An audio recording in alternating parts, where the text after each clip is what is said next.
Speaker, আমি আজ এই সংসদে দাঁড়িয়ে ওই মহান আল্লাহ পাকের প্রশংসায় সেজদা অবনত হচ্ছি, যিনি 1 অক্টোবরের ব্যালট যুদ্ধের মাধ্যমে সুদীর্ঘ 5 বছরের দুঃশাসন, সীমাহীন দুর্নীতি, ইসলাম বিরোধী কর্মকাণ্ড, দেশব্যাপী ভয়াবহ সন্ত্রাসের মোকাবেলায় 4 দলীয় ঐক্যজোটের মহা বিজয় দান করেছেন এবং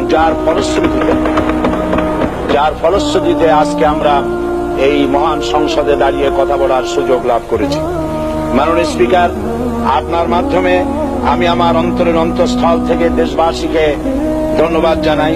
বিশেষ করে আমার নির্বাচনী এলাকা পিরোজপুর, নাজিরপুর, ইন্দুরকানীবাসী ভাই বোনদের প্রতি কৃতজ্ঞতা জানাই, যাদের অক্লান্ত পরিশ্রমে এবং মূল্যবান ভোটের মাধ্যমে আমি নির্বাচিত এই মহান সংসদের সদস্য হওয়ার সুযোগ লাভ করেছি। মাননীয় স্পিকার, বাংলাদেশের 13 কোটি মানুষকে যারা পরিচালনা করবেন, আজকে তারাই এই মহান সংসদে বসে আছেন। আমি আপনার মাধ্যমে তাদের উদ্দেশ্যে কিছু কথা বলতে চাই। জবাবদিহিমূলক সরকার, কল্যাণমূলক সরকার ও সুস্থ প্রশাসন, এই বাক্যগুলি আমরা প্রায় শুনে থাকি। এই বাক্যগুলির অর্থ সরকার স্বৈরাচার নয়, বরং জনগণের কল্যাণে জনগণ নিকট দায়বদ্ধ সরকার, যা আব্রাহাম লিঙ্কনের ভাষায় by the people, for the people, of the people. বর্তমান পৃথিবীতে মূলত গণতান্ত্রিক দেশে এখন সরকারকে বিবেচনা করা হয়। এরূপ সরকারের জনগণের সার্বভৌম ক্ষমতার উৎস হিসাবে বিবেচনা করা হয়, অর্থাৎ সংখ্যাগরিষ্ঠ প্রতিনিধিদের প্রণীত আইনই হল আইন এবং নির্বাচিত হবার পর সরকার হয়ে পড়েন সমগ্র জনগণের, আর বিরোধী দল হয় ছায়া সরকার। মাননীয় স্পিকার, সরকারকে সঠিক পথে পরিচালনার জন্য বিরোধী দলকে অপরিহার্য বিবেচনা করা হয়।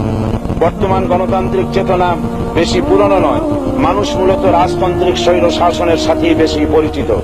বস্তুত বর্তমান পৃথিবীতে গণতান্ত্রিক শাসন ব্যবস্থায় জবাবদিহিমূলক, কল্যাণমূলক, স্বচ্ছ প্রশাসনের যে কথাবার্তা আমরা শুনতে পাই, এর প্রথম উপস্থাপক হলেন বিশ্বনবী হযরত মুহাম্মদ রাসূলুল্লাহ সাল্লাল্লাহু আলাইহি ওয়াসাল্লাম।